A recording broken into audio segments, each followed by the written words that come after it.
The name hung in the chilled air of the lobby. The lieutenants standing behind Dominic shifted on their feet, waiting for a command regarding the multi-million-dollar harbor deal they were supposed to close in 10 minutes. Dominic did not look back at them. He kept his eyes locked on the small boy. "Elias," Dominic said. His voice was dangerously quiet. "Cancel the harbor meeting. Cancel the sit-down with the syndicates. Freeze all movements for the rest of the day." One of the lieutenants opened his mouth to protest. Elias raised a single hand, silencing the man instantly. The old consigliere looked at the boy, then at his boss, and nodded slowly. "Consider it done, Mr. Russo. I will handle the floor." Dominic crouched down, his expensive overcoat pulling against the polished marble. Up close, the resemblance was undeniable. The boy had Clara's delicate jawline, but those eyes, calculating and entirely unafraid, were a mirror of Dominic's own. For 6 years, he had believed the lie his mother and his former fiancée had spun. He had believed Clara had taken a buyout and banished because she never truly cared. Yet here stood a living, breathing testament to everything he had lost. "What is your name?" Dominic asked, his voice softer than any of his men had ever heard. "Leo," the boy answered. "Well, Leo, we are going to see your mother right now." Dominic did not wait for a response. He reached out and lifted the child into his arms. The boy was shockingly light. Dominic had broken men with his bare hands, had held weapons in power, but holding this small, fragile weight sent a tremor straight through his chest. Leo did not fight him. He simply wrapped his small, freezing arms around Dominic's neck, resting his head against the dark wool of the coat. They walked out of the obsidian fortress and back into the screaming blizzard. A line of black, armored SUVs idled at the curb. The driver scrambled to open the heavy door. Dominic shielded Leo from the biting wind and stepped into the cavernous, heated back seat of the lead vehicle. South side, Dominic ordered the driver. The address on the boy's backpack tag. "Drive fast." The heavy vehicle pulled away from the curb, its tires biting into the thick snow. The towering skyscrapers of the financial district began to fade into the whiteout, soon replaced by the crumbling brick facades and flickering streetlights of the city's forgotten neighborhoods. In the back seat, the silence was heavy. Leo sat beside Dominic, his small legs dangling over the edge of the leather seat. He looked around the luxurious interior, his eyes wide, before turning his gaze back to the mafia boss. "You have a really big car," Leo said, his voice barely rising above the hum of the engine. "Our heater at home is broken. Mom has to wrap me in 3 blankets at night." The words pierced Dominic deeper than any bullet he had ever taken. He clenched his jaw, staring at the scarred landscape rolling past the tinted windows. "I will fix the heater, Leo. I promise you." Leo tilted his head, studying Dominic with an innocence that was utterly devastating. "Mom said you were a very important man. She said you lived in a different world than us. Is that why you never came to see us?" Dominic felt the air leave his lungs. He looked at the boy, his own flesh and blood, raised in poverty while he sat on a throne of dirty money. "I did not know where you were, Leo," Dominic managed to say, his voice thick with an emotion he had buried for over half a decade. "If I had known, I would have burned the city down to find you." "She cries sometimes," Leo stated plainly, swinging his boots. "When she thinks I am asleep. She holds a picture of you. But she told me not to be angry with you. She said you saved her once, a long time ago." Every syllable was a jagged blade turning in Dominic's gut. Clara had not poisoned the boy against him. Even after everything, after being cast out into the freezing slums, she had protected his image in the eyes of their son. The guilt threatened to crush him completely.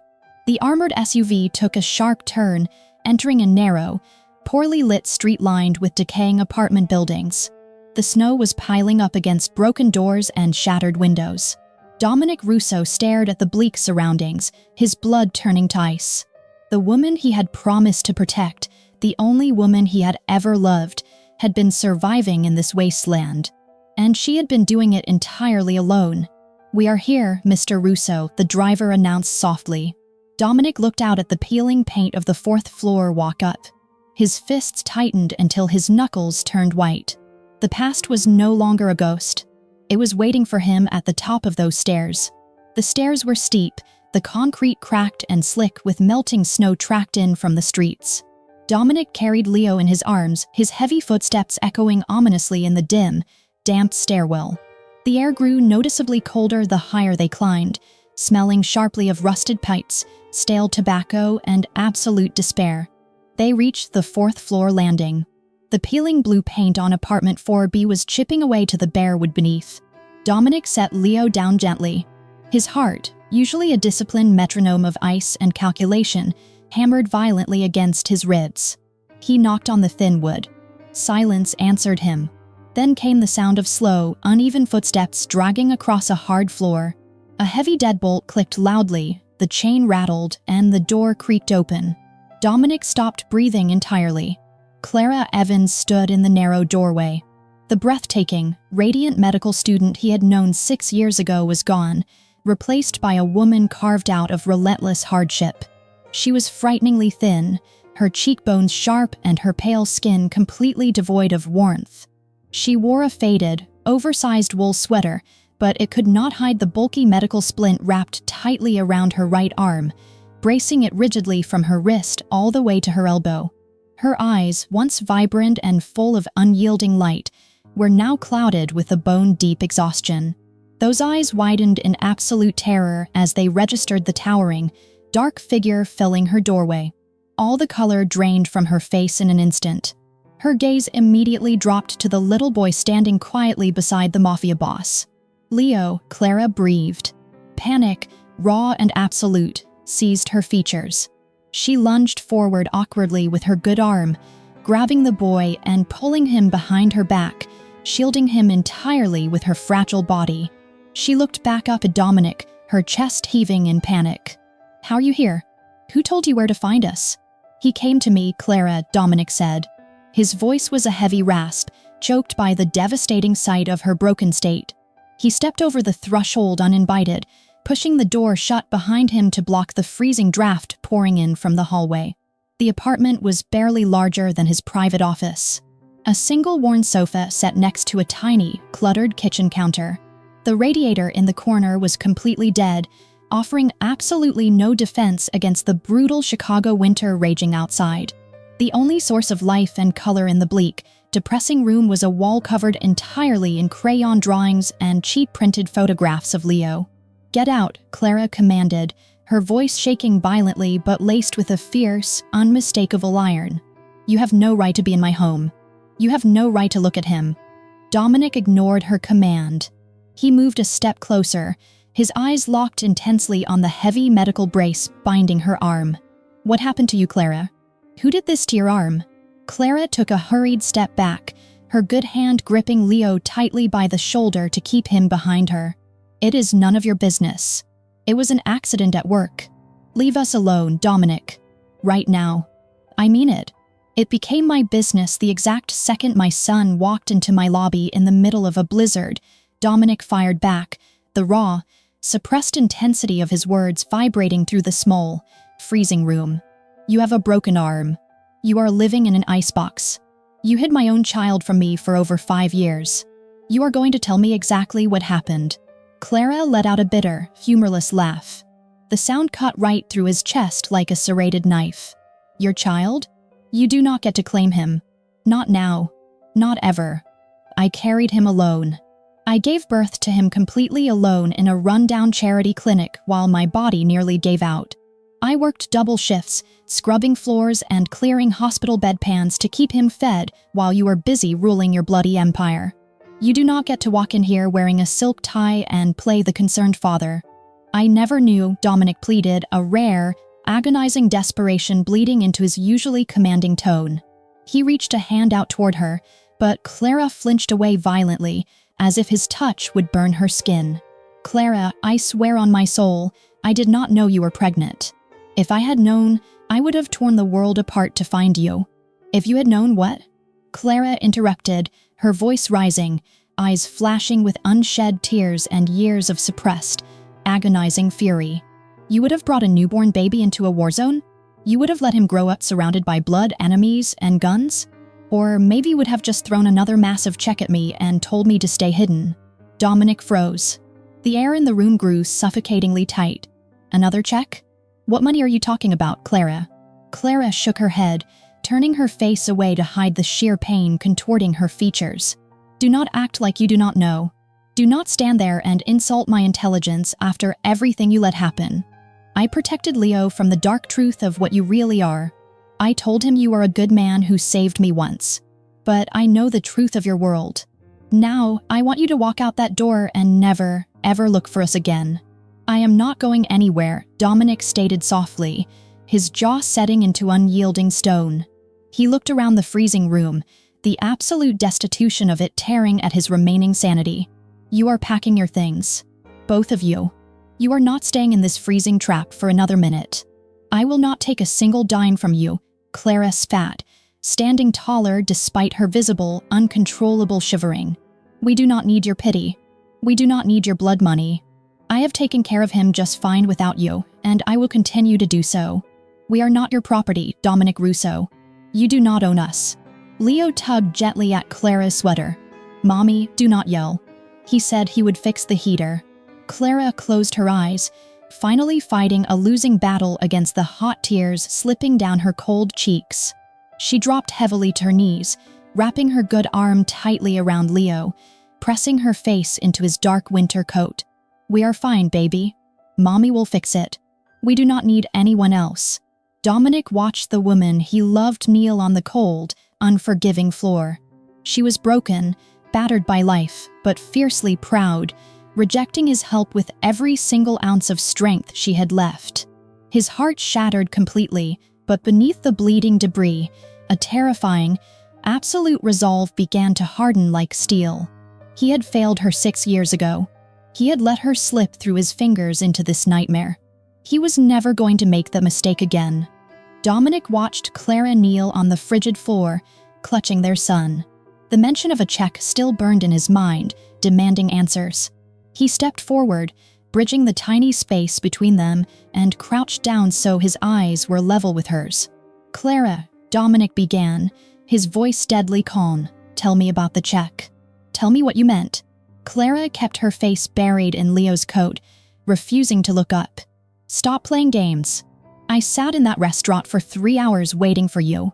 Instead of the man who promised me a future, I got an envelope with a cashier's check for $1 million and a typed note telling me to disappear.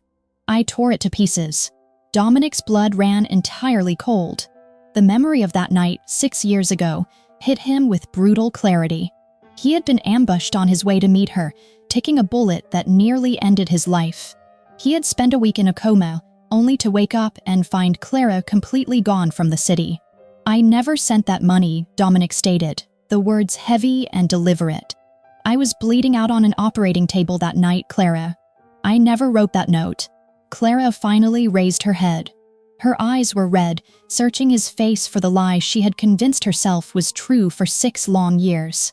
What she saw was not deception, but a terrifying, raw honesty that made her breath catch. If you did not send it, Clara whispered, the conviction in her voice faltering slightly. Then who did? Dominic stood up slowly.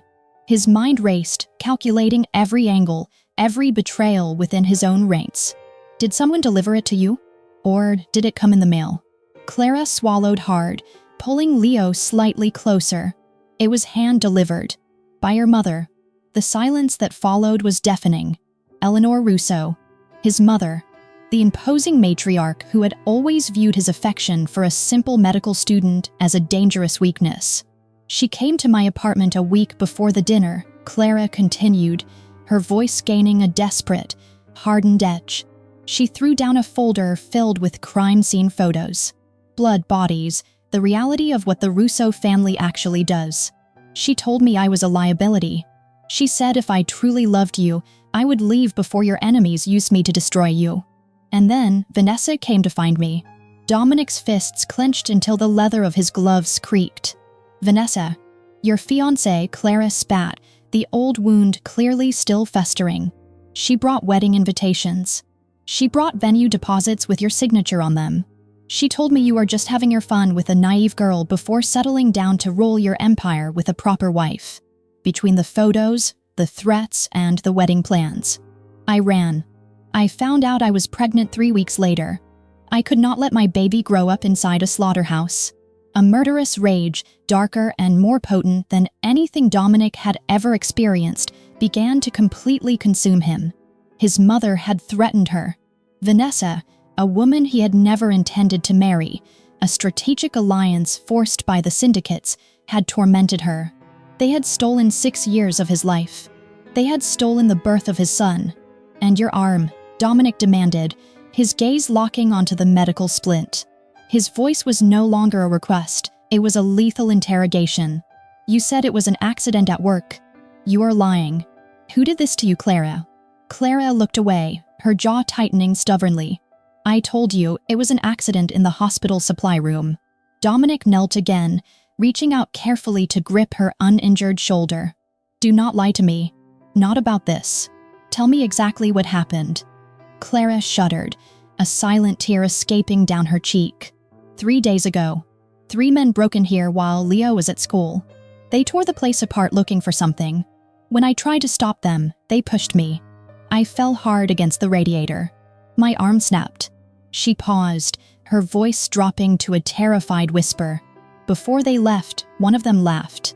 He said the lady with the red lipstick told them not to come back without the silver ring. Vanessa Vance was famous for her signature crimson lipstick. She had found them. She had sent thugs to terrorize a defenseless woman to steal back a token of his affection. Dominic stood up. The temperature in the room seemed to drop another 10 degrees. The calculated, composed mafia boss was completely gone, replaced by a ruthless apex predator demanding blood. The woman he loved had been hunted, threatened, and physically broken by the people in his own circle. He reached into his pocket and pulled out a sleek, encrypted phone. He pressed a single button, connecting directly to his second-in-command. "Elias," Dominic ordered, his voice echoing with absolute, terrifying authority. "Send 4 heavily armed men to my location immediately. Secure the perimeter of this building. I want Vanessa Vance located within the hour. Bring her to the warehouse. Do not let anyone speak to her. Do not let her make a single phone call." He ended the call and looked back down at Clara. The fear in her eyes was palpable, but beneath it was the undeniable realization that the man standing before her was entirely capable of destroying the world to keep her safe. "Pack your bags," Dominic commanded, leaving absolutely no room for debate. "You are leaving this place tonight." Clara stared at the imposing mafia boss filling her tiny living room. The sheer dominance radiating from Dominic Russo left absolutely no room for negotiation. He was no longer the wounded man she had nursed back to health all those years ago. He was the undisputed king of the Chicago underworld, and his possessive nature had just been fully unleashed. "I am not going anywhere with you," Clara said, her voice trembling but incredibly defiant. "This is our home. We do not need your protection." "Your home was breached 3 days ago," Dominic replied coldly, his eyes scanning the cracked walls and the broken deadbolt. "Vanessa knows exactly where you are. The men she hired know where you are. You are entirely defenseless here, Clara. I will not leave my son in a place where he can be slaughtered while he sleeps." Before Clara could form another argument, heavy footsteps echoed in the hallway outside. The door pushed open wider, and 4 massive men dressed in dark tactical gear stepped into the cramped apartment. They moved with terrifying efficiency, their faces completely void of emotion. Elias had dispatched the best soldiers in the Russo syndicate to secure the perimeter. "Pack their things," Dominic ordered the men. "Only the essentials. Leave the furniture. We are leaving in 5 minutes." "Stop," Clara shouted, stepping in front of the closest guard.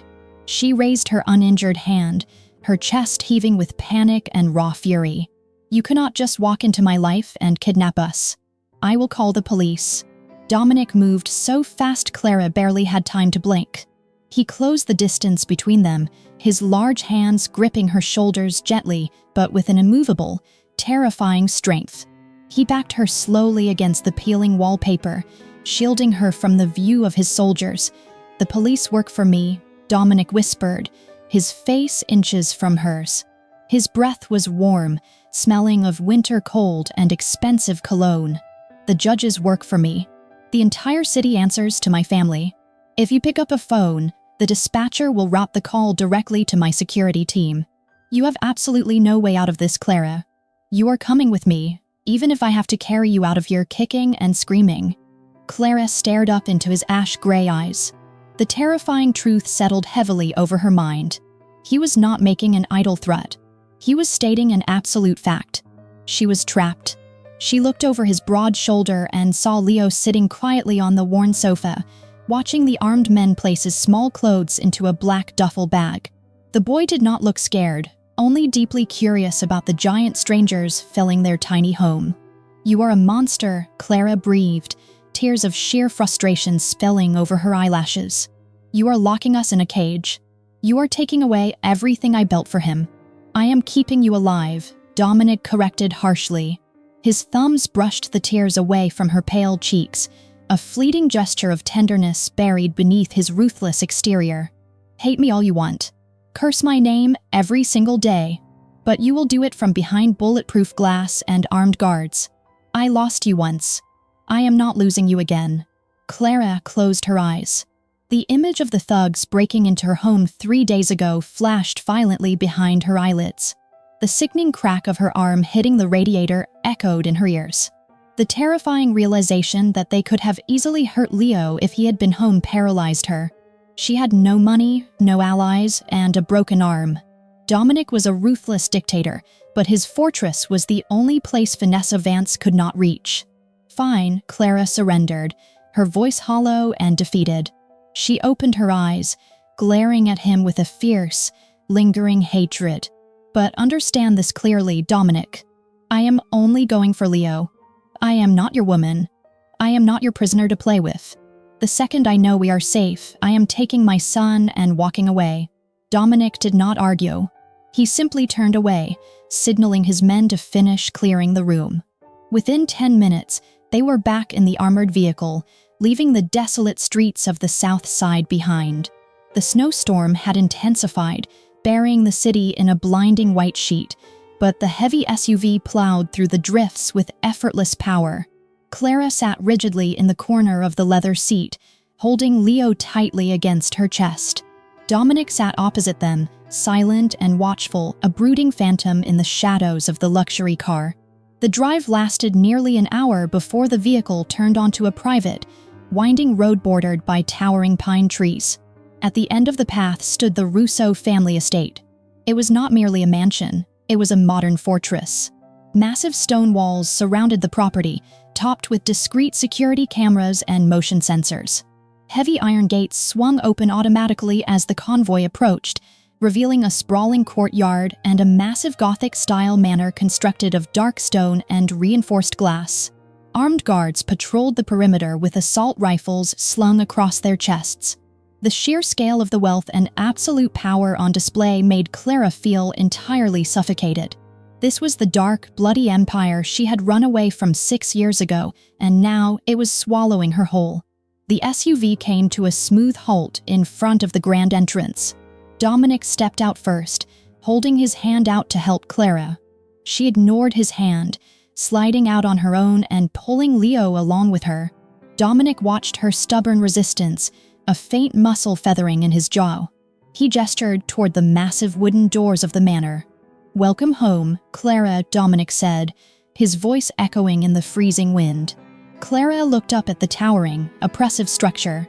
It was beautiful, warm, and incredibly secure, but she knew the terrifying truth. The doors closing behind her would seal her fate forever. She had just traded a freezing slum for an inescapable golden cage, entirely at the mercy of the most dangerous man in Chicago. Without a single word, she tightened her grip on her son's hand and stepped into the darkness of the Russo estate. The golden cage was vast, suffocatingly quiet, and entirely impenetrable. Clara and Leo were given a massive suite on the second floor of the manor, overlooking the frozen expanse of Lake Michigan. The rooms were filled with heavy antique furniture, Persian rugs, and roaring fireplaces. A small army of silent staff appeared continuously, delivering hot meals, expensive winter clothing, and an endless supply of toys for the boy. Yet, for the first 3 days, Clara refused to leave the suite. She treated the manor exactly like the prison she believed it to be. She kept Leo close, reading to him by the window and ignoring the breathtaking luxury surrounding them. Dominic did not force her out. Instead, the terrifying head of the Russo syndicate began to display an entirely different side of himself. A side that deeply confused Clara and systematically chipped away at her armor. It began on their 4th morning in the fortress. Clara woke up early, stepping softly out of the master bedroom while Leo was still asleep. She walked into the private sitting area of their suite and stopped dead in her tracks. Dominic was sitting in one of the wingback chairs by the window. He was dressed in a simple dark sweater and slacks, looking entirely out of place without his usual tailored armor. On the low table in front of him sat a silver tray holding 2 steaming mugs. "I knocked, but you did not answer," Dominic said quietly, his ash-gray eyes fixed on her. "I brought coffee." Clara crossed her arms defensively over her chest, keeping her distance. "I do not want your coffee. I want to know when we can leave." Dominic ignored the hostility. He gestured to the mug closest to her. "Dark roast. 1 sugar, heavy cream. Exactly how you took it during those overnight shifts at the hospital." Clara stared at the mug. Her heart skipped a painful beat. It had been 6 years. 6 years of absolute silence and brutal hardship, yet the Ruthless Mafia boss remembered exactly how she drank her coffee to stay awake during her grueling medical rotations. She walked forward hesitantly and picked up the mug with her uninjured hand. The warmth seeped into her cold skin. She took a small sip. It was perfect. "Thank you," Clara murmured, the words feeling heavy and foreign in her throat. Dominic merely nodded, his gaze lingering on the bulky medical splint bracing her arm. "The family doctor will be here at noon to reset that bone properly. You will not argue with him." Before Clara could mount a protest, a small, sleepy voice echoed from the hallway. Leo wandered into the sitting room, rubbing his eyes. He was wearing pajamas that were entirely too big for him, dragging slightly on the expensive rug. "Mommy?" Leo mumbled. Then he noticed the massive man sitting by the window. The boy stopped, his sharp eyes widening in curiosity. "Are you fixing the heater today?" A faint, incredibly rare smile touched the corner of Dominic's mouth. "The heater here works perfectly, Leo. But if it breaks, I will fix it myself." Dominic stood up slowly, making sure not to make any sudden movements that might frighten the child. He walked over to a massive mahogany bookshelf in the corner of the room and pulled out a heavy, leather-bound book. He walked back and sat on the edge of the large sofa, holding the book open. "Do you like stories about knights and dragons?" Dominic asked. Leo looked at Clara for permission. She stood completely frozen, a mug of coffee trembling in her hand, entirely unable to comprehend the sight before her. The man who ordered executions and controlled the criminal underworld of Chicago was sitting on a sofa, awkwardly holding a children's book. Clara gave a faint nod. Leo immediately scrambled onto the sofa, sitting a safe distance away from Dominic, but leaning forward eagerly to look at the colorful illustrations. Dominic began to read. His deep, gravelly voice, usually reserved for issuing terrifying commands, was surprisingly gentle as he narrated the tale of a brave knight protecting a kingdom. Clara retreated to the small desk in the corner of the room, pretending to ignore them. However, her eyes kept darting back to the sofa. The contrast was absolutely jarring. Dominic Russo was a monster, a creature of violence and shadow. Yet, as he carefully turned the pages for his son, a profound, undeniable tenderness radiated from him. Later that afternoon, while Leo was taking a nap and Dominic was locked in his study downstairs, Clara wandered into the manor's massive library. She was searching for something to read, a temporary escape from the suffocating reality of her situation. She pulled a thick volume of poetry from a lower shelf. As she slid the book out, a stack of heavy manila folders tucked behind the row of books fell onto the floor, scattering a pile of documents across the Persian rug. Clara knelt awkwardly to gather the papers. As she stacked them, bold, capitalized words caught her attention. Asterisk legitimate transfer of assets. Charitable foundation endowment. Dissolution of syndicate holdings. Asterisk. Clara stopped breathing. She sat back on her heels, quickly flipping through the highly confidential documents. They were legal contracts, bank transfers, and corporate restructuring plans. Page after page detailed the systematic dismantling of the Russo family's illegal enterprises. Millions of dollars were being quietly funneled into legitimate real estate ventures, medical research grants, and legal charity funds. The dates on the documents were the most shocking part. The restructuring had begun exactly 5.5 years ago, 6 months after she had disappeared.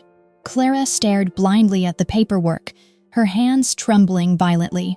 6 years ago, lying in a hospital bed recovering from a gunshot wound, Dominic had made her a promise. I will get out of this life, Clara. I will burn this empire down and build something clean for you. I promise, She had believed it was a lie. She had believed Vanessa and Eleanor when they told her she was nothing but a temporary distraction.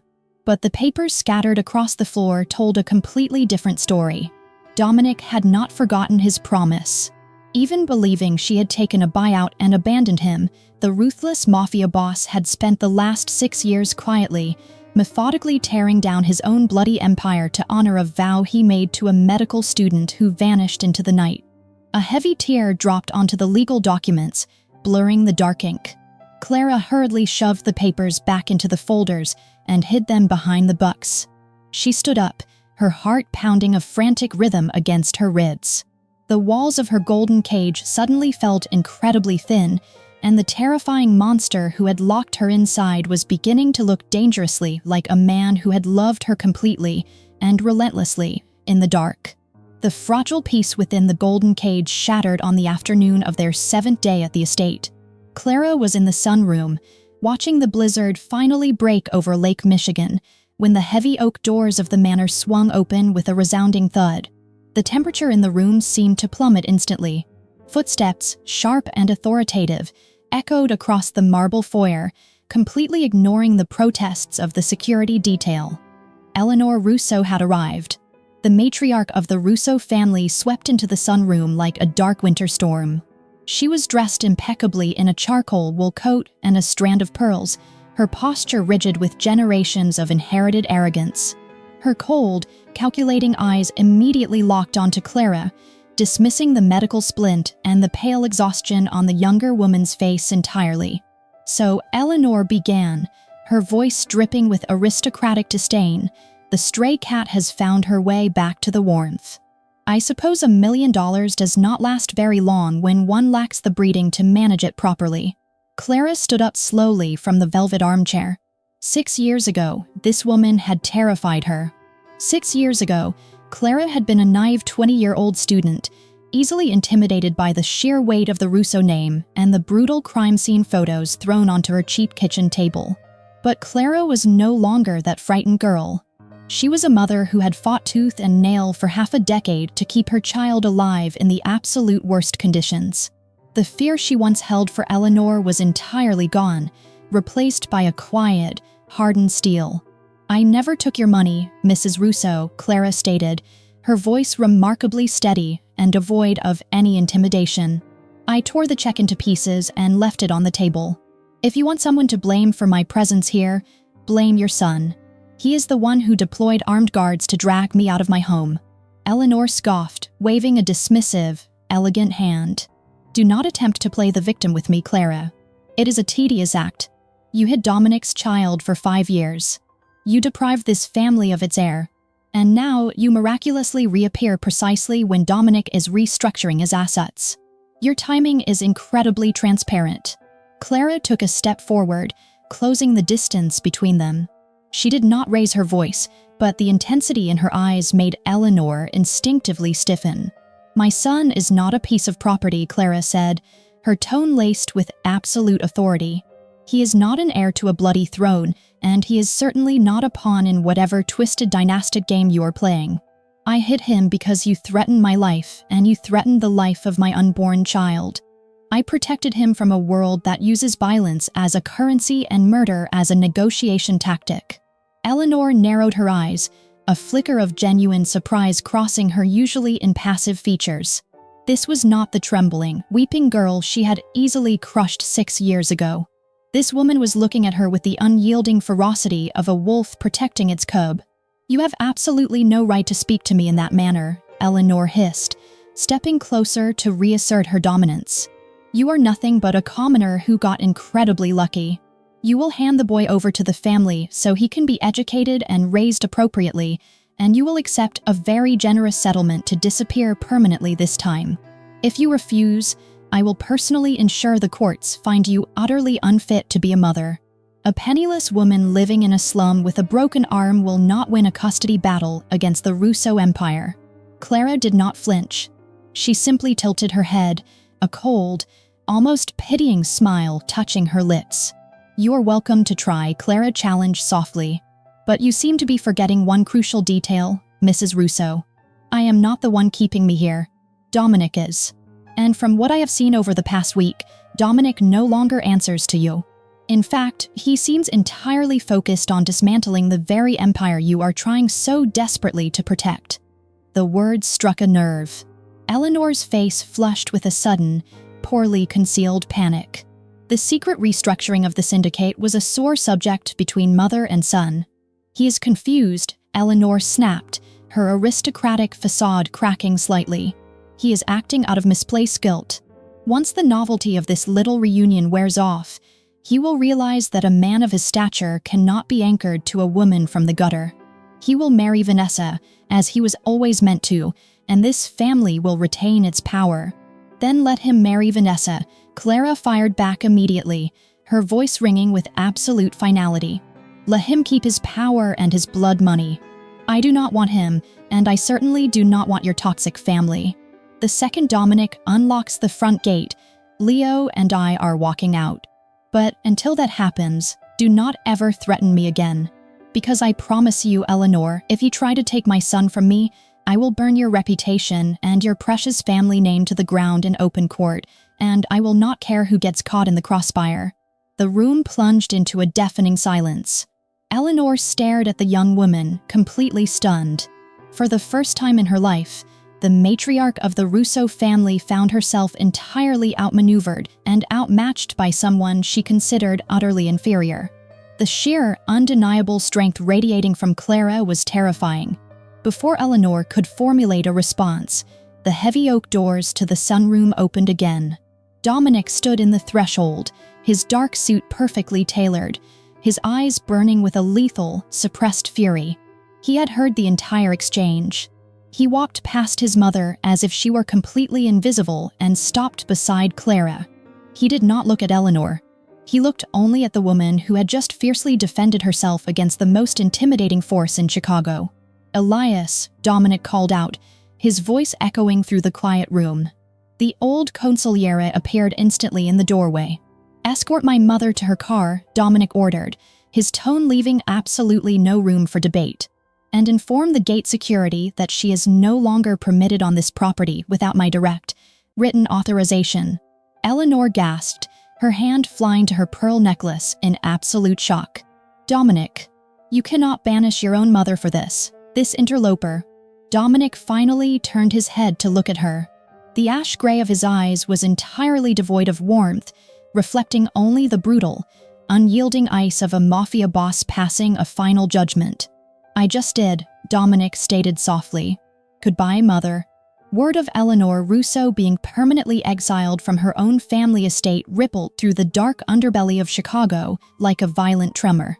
It took less than 24 hours for the whispers to reach the opulent downtown penthouse of Vanessa Vance. Standing by floor-to-ceiling windows overlooking the frozen city, Vanessa listened to her informant on the phone. Her manicured nails dug into the leather upholstery of her chair as she absorbed the news. Dominic was harboring the clinic nurse and a 5-year-old boy. He had chosen a ghost from the slums over his mother, and more importantly, he had chosen that ghost over her. The realization that her hired thugs had failed to break Clara a week prior fueled a toxic, blinding rage. Vanessa was a creature of high society venom. She knew that attempting another physical breach of the heavily fortified Russo estate was impossible. Dominic had surrounded the property with his most lethal soldiers. If she wanted to break Clara Evans, she had to attack the one thing the stubborn woman valued above all else: her independence. The assault began quietly the following morning. Clara sat at the small writing desk in her suite, opening her cheap, battered laptop. She needed a lifeline, a backup plan in case Dominic's newfound gentleness evaporated. She logged into her modest banking portal to check her emergency savings, a meager account holding exactly $4,000 she had meticulously scraped together over 6 years of double shifts. The screen loaded, blinking with a harsh red banner. Her account was locked. A cold notification stated that the funds were frozen pending an investigation into suspicious fraudulent activity. Clara stared at the screen, her stomach plummeting. That money was her only safety net. Without it, she was entirely reliant on the mafia boss who was keeping her captive. She knew instantly who had orchestrated this. The Vance family owned controlling shares in half the financial institutions in the city. Vanessa was trying to cut the strings to her parachute, ensuring Clara felt trapped, humiliated, and utterly helpless.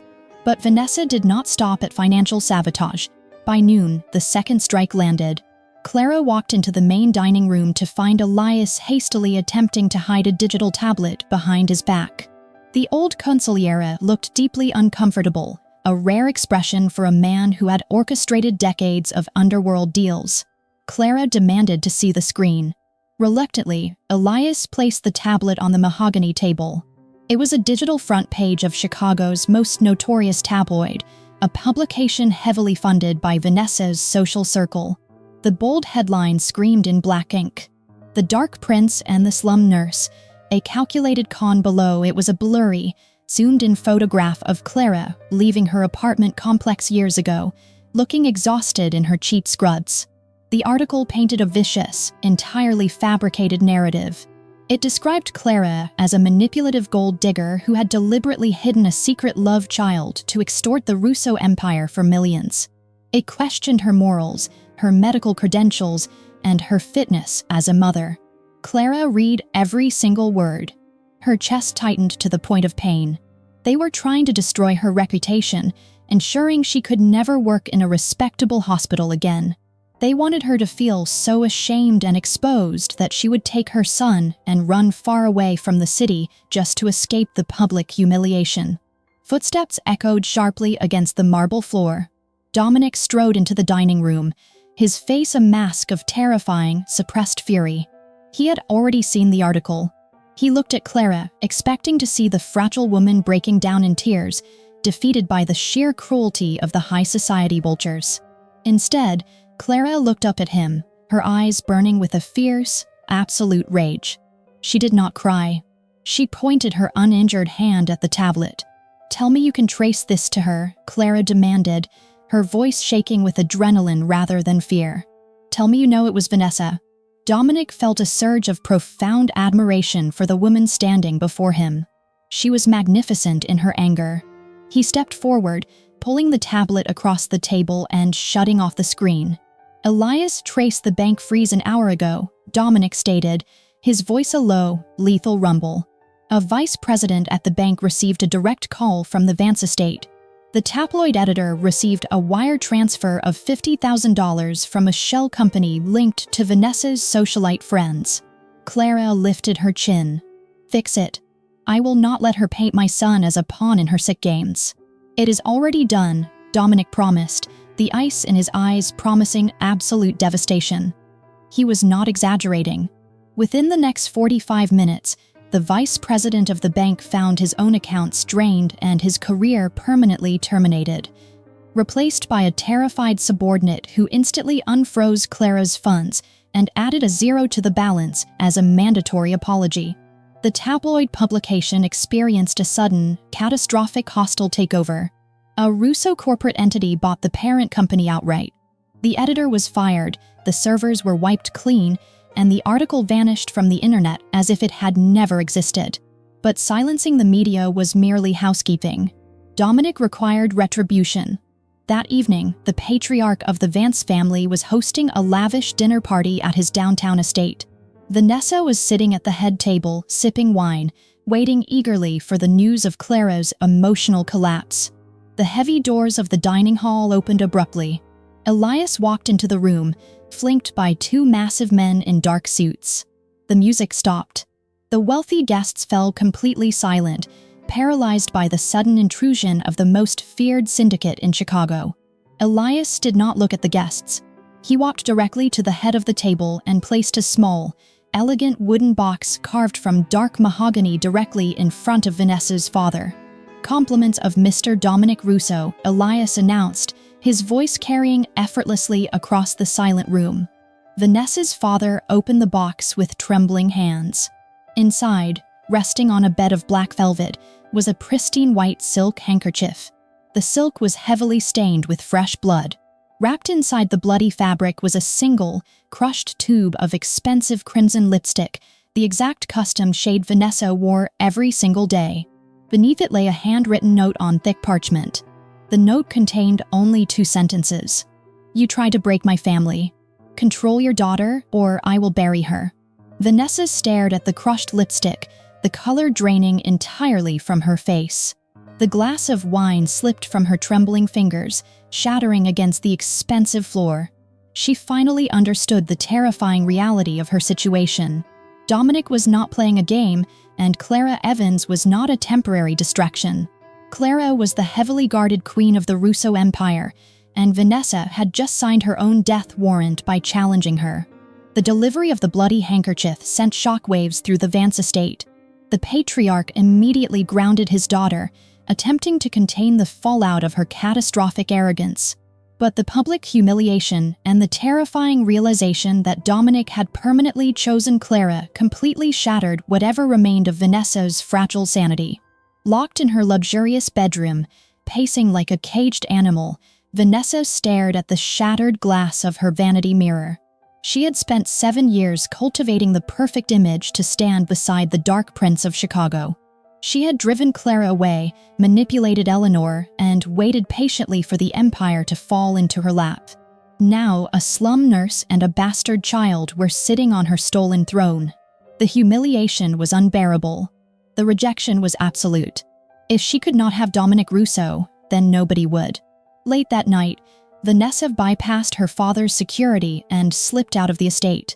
She drove to a deserted, decaying industrial park on the far south border of the city, territory completely outside the Russo syndicate's control. She parked her luxury sedan in the shadows of an abandoned meatpacking warehouse, stepping out into the biting cold. Waiting for her in the dim light of a flickering street lamp was a man whose very name inspired terror even among seasoned criminals: Sergei Volkov. The Volkov Bratva was the only syndicate in Chicago massive and brutal enough to genuinely rival the Russo Empire. For decades, the two families had maintained a tense, bloody stalemate, their territories clearly divided by a river of bad blood and mutual destruction. Sergei was a massive, scarred man with cold, dead eyes and a reputation for unmatched savagery. He leaned against the rusted hood of his car, smoking a heavy cigar. He watched the polished socialite approach with a look of predatory amusement. "Vanessa Vance," Sergei rumbled, his thick accent echoing in the empty lot. "Your father would have a heart attack if he knew his precious princess was breathing the same air as me." Vanessa stopped a few feet away, her chin raised in a desperate attempt to maintain her aristocratic superiority. "My father is a coward. I am here to make a deal, Sergei. A deal that will give you the one thing you have wanted for 10 years. Sergei took a slow drag from his cigar. "And what is that?" "The complete destruction of Dominic Russo."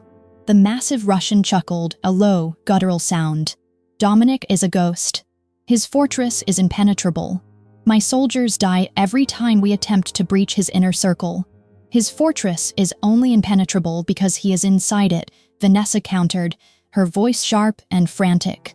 "In 3 days, Dominic is scheduled to finalize the massive legal restructuring of his assets. He has to meet with the state governor and the federal banking regulators in a neutral location downtown. He will take Elias and his heaviest security detail with him. He cannot afford to look like a mob boss arriving at a legitimate political summit." Sergei's eyes narrowed slightly, the amusement fading into cold calculation. "You are telling me he will leave the estate vulnerable?" "I am telling you he will leave the estate with a skeleton crew," Vanessa corrected. She reached into her designer coat and pulled out a heavy manila envelope, tossing it onto the hood of his car. Inside are the blueprints to the Russo estate, the blind spots in the camera feeds, the shift changes for the perimeter guards, and the access codes for the secondary gates. Sergei did not touch the envelope immediately. He stared at her, assessing the absolute madness driving the woman before him. "You are handing me the keys to his kingdom." "Why?" "Because the woman he chose over me is inside that house," Vanessa hissed, her pristine facade finally crumbling to reveal the vicious, rotting hatred beneath. "Clara Evans. And her son. I want them gone, Sergei. I want them erased from existence." Sergei slowly picked up the envelope, weighing it in his massive hand. He understood the game now. "Hell hath no fury. I will burn the estate to the ground," Sergei promised, his voice a lethal promise. "I will take the woman and the boy, and I will leave their ashes in Dominic's bed. But a favor like this comes with a heavy price, little princess. When Dominic rushes back to the ashes of his family, he will be broken, reckless, and easily killed. When the Russo Empire falls, the Vance family businesses will transfer 30% of their maritime shipping routes to my control." Vanessa did not hesitate for a single second. The shipping routes were worth hundreds of millions of dollars, the absolute backbone of her father's legal wealth. She was trading her family's legacy for pure, unadulterated vengeance. "Done," Vanessa agreed, her eyes burning with manic anticipation. "Kill Clara. Kill the boy. Leave nothing for him to come home to." Sergei smiled, revealing gold teeth gleaming in the dim light. He tucked the blueprints into his heavy coat. "Consider the slum nurse already dead." Vanessa turned and walked back to her car, the cold wind whipping her hair around her face. She felt absolutely no remorse. She felt only the intoxicating thrill of impending victory. She had set the wheels in motion. In 3 days, the golden cage would become a burning tomb, and Dominic Russo would finally understand the terrifying cost of breaking her heart. 3 days later, the sky over Chicago was a bruised, heavy purple, threatening another brutal winter storm. Inside the Russo estate, a tense, suffocating quiet settled over the grand halls. Dominic stood in the foyer, adjusting the cuffs of his immaculate charcoal suit. This was the day he had orchestrated for 6 years. The meeting downtown with the governor and federal regulators would legally finalize the transfer of the syndicate's billions into legitimate holdings. It was the final, irreversible step in keeping the promise he had made to Clara. He turned to look at her. Clara stood near the bottom of the grand staircase, her arms still secured in a bulky splint. Leo was beside her, clutching a small wooden toy Dominic had carved for him the night before. "I will be gone for exactly 4 hours, Dominic stated, his voice tight with an unnatural anxiety. Leaving them, even in the most heavily fortified location in the city, felt inherently wrong. He crossed the foyer, stopping inches from Clara. He reached out, his thumb gently tracing the line of her jaw. "The perimeter is locked down. The interior guard is doubled. Do not leave this house." Clara looked up into his ash-gray eyes. For the first time since he had dragged her from the slum, she did not pull away from his touch. The terrifying mafia boss was walking into a room full of politicians to dismantle his own power, all for a chance at a normal life with her. "Just come back," Clara murmured, the words slipping out before she could stop them. Dominic's breath hitched slightly. He leaned down and pressed a fierce, lingering kiss against her forehead, then crouched to ruffle Leo's dark hair. Without another word, he turned and walked out the heavy oak doors. Elias and a massive detail of the most lethal Russo soldiers piled into the armored convoy behind him. The iron gates closed, leaving the estate eerily quiet. 2 hours passed. Clara was in the library, trying to read a novel while Leo played quietly on the Persian rug. The wind outside began to howl, violently rattling the reinforced glass windows. Suddenly, the heavy doors of the library creaked open. Clara looked up, expecting a staff member. Instead, she completely froze. Eleanor Russo stood in the doorway. She looked drastically different from the arrogant matriarch who had stormed the sunroom a week prior. She wore a simple dark coat, her posture slightly stooped, and her eyes lacking their usual aristocratic fire. She had bypassed the gate security, using an old service tunnel known only to the family elders, driven by an overwhelming, desperate need to see her grandson one more time before Dominic's legitimate transition stripped her of all remaining power. "I am not here to fight with you, Clara," Eleanor said quickly, raising her hands in a placating gesture as Clara immediately stood up, positioning herself between the older woman and Leo. I brought him a gift. A family heirloom." Before Clara could demand she leave, a deafening, catastrophic explosion rocked the entire estate. The blast shattered the library windows, sending a storm of reinforced glass and freezing wind roaring into the room.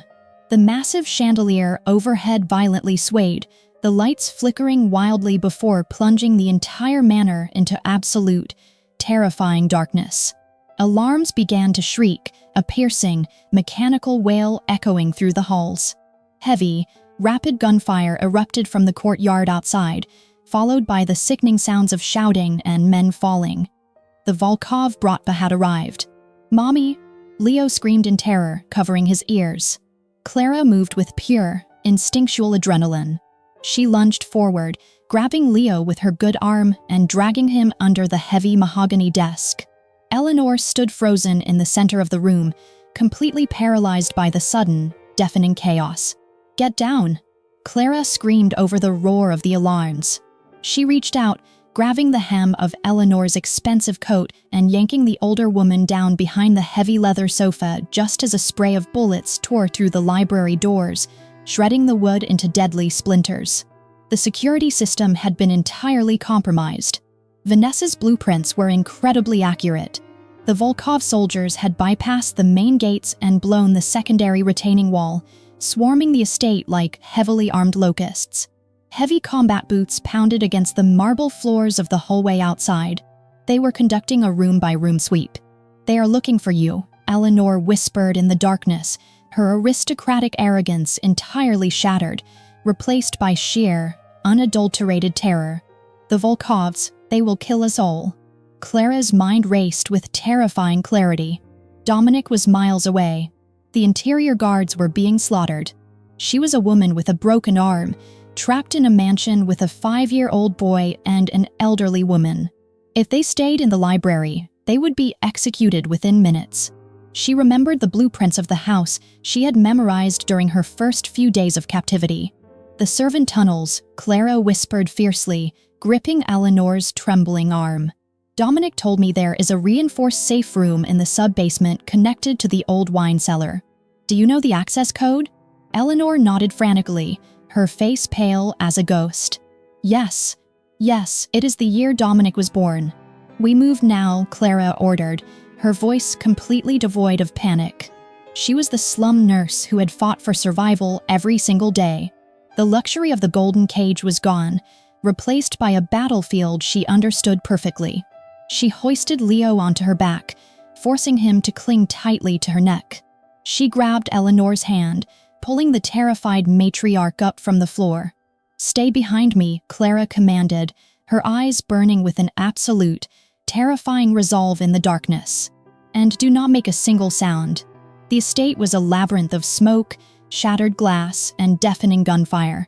Clara led the way, navigating the dark, opulent corridors with Leo clinging to her back and her good hand maintaining an iron grip on Eleanor. They slipped through the servants' entrance behind the library, plunging into the narrow, unlit maintenance hallways that snake behind the grand walls of the manor. The air in the tunnels was thick with the acrid smell of explosives and copper. Above them, the heavy, rhythmic thud of Volkov boots echoed ominously, hunting for the primary targets. "We need to get to the east wing," Eleanor gasped, her breath catching in her throat as she struggled to keep pace with Clara's desperate, driven speed. The entrance to the sub-basement is behind the old wine racks. They reached the end of the maintenance tunnel and pushed open the heavy iron door leading into the vast, subterranean wine cellar. The temperature dropped drastically, the air biting and damp. Rows upon rows of vintage bottles sat undisturbed in the gloom, oblivious to the slaughter occurring above. Eleanor rushed toward the far wall, her trembling fingers frantically searching the stone masonry for the concealed keypad. "It is here. It is right here." She punched in the numbers. the year Dominic was born. The heavy stone panel clicked, groaning loudly as it slowly began to slide open, revealing the entrance to the reinforced safe room. Relief, sharp and overwhelming, flooded Clara's chest. They were seconds away from impenetrable safety. Well, a chilling, manic voice echoed from the shadows near the cellar stairs. Look at the little rats scurrying into their hole. Clara froze, her blood turning to absolute ice.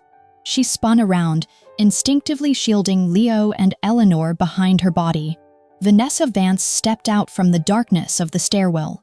She was entirely out of place in the grim, freezing cellar, dressed in a pristine white designer coat and her signature crimson lipstick. But it was not her appearance that terrified Clara. It was the heavy, matte black pistol held remarkably steady in Vanessa's gloved hands. "You really thought you could hide?" Vanessa taunted, her voice a poisonous, hysterical melody. She stepped closer, the barrel of the gun pointing directly at Clara's chest. "Sergei's men are butchering the guards upstairs, but I wanted this pleasure entirely for myself. I wanted to look you in the eyes when I erased you." Clara backed up slowly, her mind frantically calculating. The safe room door was open, but it was too slow. If they tried to run inside, Vanessa would simply shoot them in the back before the heavy steel could lock. "Vanessa, stop," Clara commanded, keeping her voice incredibly steady, refusing to show the socialite the fear she so desperately craved. "You do not want to do this. Dominic will tear the city apart to find you if you pull that trigger. Dominic will be too busy mourning to look for me." Vanessa shrieked, the manic facade shattering into raw, unhinged fury. "You stole my life. You stole my throne. You are nothing but a filthy stray who ruined everything." She shifted her aim, the dark barrel moving away from Clara and pointing directly at the small, terrified face of Leo, who was peering out from behind his mother's legs. "First the bastard," Vanessa hissed, her finger tightening on the trigger. "And then, I will let you bleed out next to him." Clara lunged forward, ignoring the searing pain in her splinted arm, desperately trying to place her body entirely between the gun and her son. But someone else moved faster. Eleanor Russo, the proud, arrogant matriarch who had spent 6 years trying to erase Clara and Leo from existence, stepped directly into the line of fire. "No," Eleanor screamed, a sound of pure, maternal desperation that echoed violently off the stone walls. The gunshot was deafening in the confined space of the cellar. The impact threw Eleanor backward, her body colliding heavily against the wooden wine racks. Bottles shattered around her, raining dark red wine onto the stone floor, mixing instantly with the bright, spreading pool of her own blood. She slumped to the ground, gasping for air. "Eleanor!" Clara screamed, her heart stopping in her chest. She dropped to her knees beside the older woman, her hands pressing frantically against the gaping wound in Eleanor's shoulder. Vanessa stood frozen for a fraction of a second, her eyes wide with shock. She had intended to kill the slum nurse and the bastard child. Shooting the matriarch of the Russo family was a catastrophic, irreversible mistake. The panic in Vanessa's eyes quickly morphed back into absolute, murderous resolve. She raised the pistol again, pointing it at the kneeling Clara and the crying boy. "It does not matter," Vanessa panted, her hands shaking violently now. "You are all dying down here." Before she could pull the trigger a second time, a monstrous, echoing roar tore through the cellar. It was a sound of absolute, unadulterated carnage, followed instantly by the heavy, rhythmic thud of approaching boots on the stone stairs. The devil had returned to his fortress. The heavy iron door at the top of the cellar stairs was kicked off its massive hinges. It slammed into the stone wall with a terrifying, metallic crash, twisting the frame completely out of shape. Dominic Russo descended the stone steps. He was no longer a man attempting to navigate the complexities of a legitimate corporate transition. He was the apex predator of the Chicago underworld, a force of pure, unchecked violence completely unleashed. His pristine charcoal suit was ruined, splattered heavily with the blood of the Volkov soldiers he had personally dismantled on his frantic, bloody path to the cellar. In each hand, he held a high-caliber, matte black pistol. His ash-gray eyes were entirely devoid of humanity, burning with a lethal, terrifying emptiness. Elias and 4 heavily armed soldiers flanked him, pouring into the cavernous room, their weapons immediately sweeping the shadows. Dominic's eyes instantly located the horrific scene. Clara, kneeling on the cold stone, desperately pressing her hands against his mother's bleeding shoulder. Leo, clinging terrified to Clara's side. And Vanessa Vance, standing above them, her manicured hands trembling violently as she held a smoking pistol. Vanessa's hysterical bravado shattered the exact second she looked into Dominic's eyes. She realized with absolute certainty that she was looking at a dead man walking. The gun in her hand suddenly felt impossibly heavy. She took a frantic step backward, her pristine white coat brushing against the shattered wine bottles. "Dominic, listen to me," Vanessa pleaded, her voice rising to a shrill, desperate shriek. She lowered the weapon, pointing it uselessly at the floor. "She forced me. Clara threatened me. I was only trying to protect your family's legacy." Dominic did not utter a single word. The silence radiating from him was far more terrifying than any roar of anger. He moved with blinding, impossible speed. He crossed the distance of the cellar in 3 massive strides. Vanessa did not even have time to raise the gun to defend herself. Dominic's left hand shot out, his gloved fingers clamping brutally around Vanessa's throat. He lifted her completely off the ground, pinning her forcefully against the cold stone wall.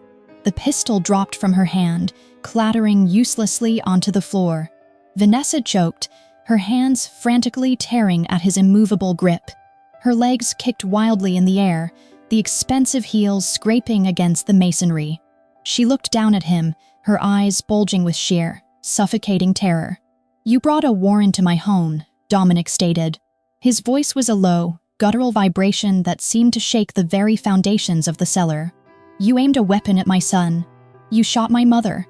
He tightened his grip incrementally, ensuring she felt exactly how easily he could snap her neck. The Ruthless Mafia boss was fully in control, deciding the precise method of her execution.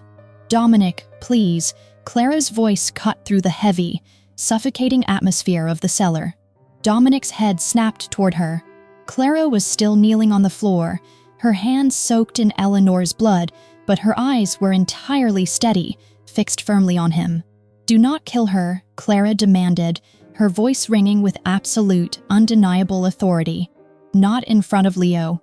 Do not let him watch you become a murderer." Dominic looked at the small boy huddled against Clara's side. Leo was staring at his father, his dark eyes wide with terror, completely paralyzed by the horrific violence unfolding around him. The sight of his son's fear pierced through the blinding, murderous rage consuming Dominic's mind. He looked back at Vanessa, whose face was rapidly turning a concerning shade of blue. He disgusted her. He disgusted the entire world that had created her. With a forceful, dismissive shove, Dominic hurled Vanessa to the ground. She collapsed onto the hard stone, coughing violently, gasping for air, clutching her bruised throat in absolute agony. "Elias," Dominic ordered, not taking his eyes off the broken socialite. "Take her. Strip the Vance family of every single asset, every property, and every offshore account they possess. Leave them absolutely destitute. If she ever attempts to return to the city, execute her." Elias gestured to the soldiers. 2 massive men hauled Vanessa to her feet, dragging the weeping, completely destroyed woman toward the stairs. She had lost everything: her wealth, her status, and her mind. Dominic dropped his weapons onto the floor. The terrifying, blood-soaked mafia boss vanished, instantly replaced by a desperately frightened man. He dropped to his knees beside Clara and his mother, his large hands hovering anxiously over the horrific gunshot wound. "Elias, get the trauma team down here immediately," Dominic roared, his composure finally breaking. Eleanor Russo weakly lifted her head, her face pale and covered in a cold sweat. She looked at her son, then shifted her gaze to the woman desperately trying to save her life. "I tried," Eleanor whispered, her voice barely a thread, a bloody cough racking her chest. "I tried to save him, Dominic. I tried to save the boy." Dominic grabbed his mother's cold hand, his own hands shaking violently. "I know, Mother. I know. Just hold on." He looked across Eleanor's body, his eyes locking with Clara's. They were both covered in blood, surrounded by the devastating wreckage of his violent world. But in that horrific, terrifying moment, the invisible, impenetrable wall that had separated them for 6 years completely shattered. They were no longer the slum nurse and the mafia boss. They were parents, fighting desperately to keep their family alive. The trauma team flooded the cellar within minutes, a chaotic blur of paramedics and specialized doctors Dominic kept on permanent retainer. They quickly and efficiently stabilized Eleanor, loading the unconscious matriarch onto a stretcher and rushing her toward the estate's private medical wing. The heavy, metallic scent of blood and gunpowder lingered oppressively in the cold air. Dominic remained kneeling on the stone floor, his dark suit ruined, his chest heaving with the dying adrenaline of the slaughter. The brutal reality of how close he had come to losing everything crashed over him like a crushing, suffocating wave. He had built an impenetrable fortress, yet the violence of his world had still found a way to bleed onto his family. He turned to look at Clara. She was sitting back on her heels, her hands stained with his mother's blood, her face pale but remarkably composed. Leo was tucked securely against her side, his small hands gripping her sweater tightly. Dominic moved slowly, carefully bridging the small gap between them. He did not want to frighten the boy further. He reached out, his large, trembling hands gently framing Clara's face. He searched her eyes, looking for the inevitable hatred, the absolute rejection he felt he deeply deserved for bringing this nightmare to her doorstep. "I am so sorry," Dominic whispered, the words tearing from his throat, ragged and completely broken. "I swore I would protect you. I swore I would keep the violence away." Clara did not pull away from his touch. She looked at the terrifying mafia boss, seeing the devastating vulnerability he usually hid behind walls of ice and steel. She slowly lifted her uninjured hand, placing it over his, her thumb gently brushing away a smudge of soot from his cheek. "You came back," Clara said simply, her voice incredibly steady. "You stopped them. We are alive." A small, hesitant movement broke the heavy silence between them. Leo unbarred his face from Clara's sweater. The little boy looked at the massive man kneeling before them, taking in the ruined suit and the terrifying weapons discarded on the floor. But Leo did not see a monster. He saw the man who had read him stories, the man who had promised to fix their broken heater, the man who had just saved his mother's life.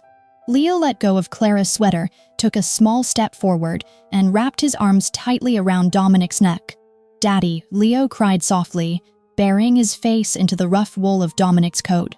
The word hit Dominic with the force of a physical blow. It was the very first time the boy had ever spoken that word. Dominic froze entirely, completely paralyzed by the profound, overwhelming weight of the moment. Then, the ruthless king of the Chicago underworld, a man who had orchestrated decades of violence without a shred of remorse, completely broke down. He wrapped his massive arms around the small boy, holding Leo against his chest as if the child were the only thing keeping him tethered to the earth. A single, heavy tear escaped Dominic's eye, tracking through the soot and blood on his face, followed by another. He buried his face in Leo's dark hair, his broad shoulders shaking with silent, agonizing sobs. Clara watched the man she loved weep on the floor of the ruined cellar. The anger, the bitter resentment she had carefully cultivated over 6 grueling years in the slums, entirely evaporated. The cycle of hatred had been broken the moment Eleanor stepped in front of the bullet, and it was completely washed away by the tears of the man holding their son.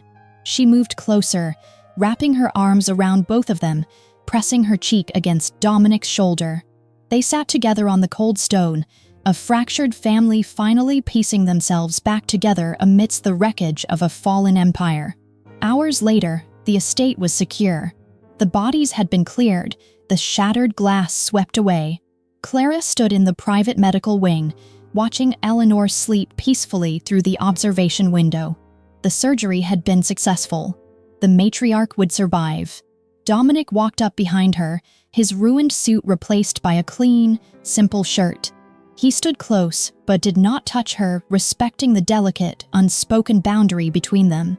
"She saved him," Clara whispered, her eyes fixed on the sleeping woman. "She hated me. She hated everything I represented. But when it mattered, she chose Leo's life over her own. She chose her family," Dominic corrected softly. "She finally understood that you and Leo are the only legacy that truly matters." Clara turned to face him. The exhaustion was evident in the dark circles under her eyes, but the fierce, unyielding light had returned to her gaze. "I spent 6 years hating her, Dominic." "Hating you," Clara confessed, her voice thick with emotion. "I blamed you for abandoning us. I blamed you for the poverty, the fear, the struggle. But down in that cellar, I realized something." Dominic braced himself, fully preparing for her to demand her freedom, to take their son and walk away from the darkness forever. "I realized," Clara continued, taking a deliberate step toward him, "that I do not want to run anymore. I do not want Leo growing up hiding in the shadows. I want him to know his father. I want him to know the man who tore down an entire criminal empire just to keep a promise to a girl he loved." Dominic stared at her, completely stunned. "Clara, I forgive her," Clara stated, her voice ringing with absolute, unwavering conviction. "I forgive Eleanor. And Dominic. I forgive you. The hatred ends tonight. We start over." 6 months later, the brutal winter that had buried Chicago finally surrendered to a warm, gentle spring. The heavy, oppressive atmosphere that had choked the Russo estate for decades vanished completely with the melting snow. The towering iron gates remained, but the army of heavily armed soldiers patrolling the perimeter had been entirely replaced by discreet, professional corporate security. The Dark Empire was officially dead. In the sunlit gardens behind the manor, Eleanor Russo sat on a white wooden bench. Her posture was still elegant, but the rigid, aristocratic arrogance that had defined her entire life was completely gone. She watched with a soft, genuine smile as little Leo chased a butterfly across the manicured lawn. Her shoulder had fully healed from the gunshot wound, leaving behind a scar that served as a permanent reminder of the night she finally chose love over power. Clara walked across the grass, holding a tray with 2 glasses of iced tea. She wore a simple, beautiful summer dress, the heavy medical splint on her arm long gone. She sat down next to the older woman, offering her a glass. Eleanor accepted it gracefully. She looked at Clara, her eyes reflecting a profound, quiet respect. "He is getting so fast," Eleanor observed softly, watching her grandson run. "I can barely keep up with him." "He has endless energy," Clara agreed with a gentle laugh. Eleanor took a sip of her tea, then turned fully to face the young woman she had once tried to destroy. "I never properly thanked you, Clara. Not just for saving my life in that cellar, but for saving my son. You gave him a reason to step into the light. You gave this family a soul." Clara smiled, the lingering ghosts of the past 6 years entirely laid to rest. "We are family, Eleanor. We take care of each other." Footsteps approached from the stone pathway. Dominic walked toward them. He looked entirely different from the terrifying mafia boss who had stormed the slums 6 months ago. He wore a light gray tailored suit, his tie loosened, looking every inch the legitimate, highly successful executive he had fought so hard to become. He held a thick leather folder in his hands. He stopped in front of Clara and handed it to her. Clara opened the folder. Inside were the finalized, government-stamped documents. The Russo Investment Group and the Clara Evans Charitable Medical Foundation were officially recognized entities. Every single illegal asset had been liquidated, transferred, and purified. The blood money was gone, replaced by a legacy that would build hospitals and fund charities for generations to come.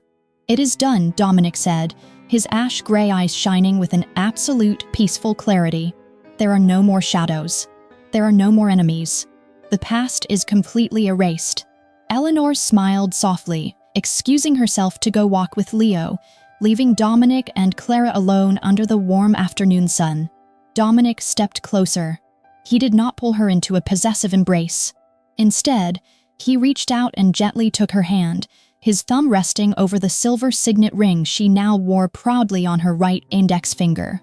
6 years ago, I made you a promise in a hospital room, Dominic murmured, his voice thick with overwhelming emotion. It took me a lifetime to keep it, but I am finally the man I swore I would be. Clara Evans, will you let me walk beside you from the very beginning? Will you give me the honor of being your husband, not in the dark, but in the absolute light? Clara looked into the eyes of the man who had torn down his own kingdom just to build a safe haven for her. The journey had been paved with heartbreak, fear, and unimaginable struggle, but they had finally reached the end of the storm. She lifted her hand, gently resting her palm against his cheek. Yes, Clara whispered, a radiant smile illuminating her face. From the very beginning. Forever. Dominic pulled her into his arms, kissing her under the clear blue sky. A few yards away, their son laughed loudly, running toward them with his grandmother following close behind. The golden cage was gone, entirely replaced by a beautiful, unbreakable home. Dear friends, what a profoundly beautiful journey we have just shared together. After years of agonizing pain, silence, and unimaginable fear, Clara and Dominic chose each other again. This story serves as a powerful reminder of a beautiful truth. Family is not merely blood. Family is the conscious choice we make every single day to protect, to forgive, and to love fiercely. It is the breathtaking courage it takes to forgive those who have wronged us, and the incredible strength required to build a life of light after walking through absolute darkness. How did the story make you feel today? Does Clara's incredible resilience or Eleanor's ultimate redemption remind you of anyone in your own reality? Have you ever had to find the strength to forgive someone when it seemed entirely impossible? Please leave a comment below and share your deeply held thoughts. We truly want to listen to the feelings coming from the very bottom of your hearts. If this emotional journey touched your soul, please hit the like button, share this video with someone who might need a message of hope today, and subscribe to our channel. We bring you captivating, deeply moving stories every single day, and we would love to have you as part of our community. We sincerely wish every single one of you watching this video a life filled with abundant health, endless joy, and perfect peace every single day. Take care of yourselves and hold your loved ones close. Goodbye for now, and we will definitely see you in the next video.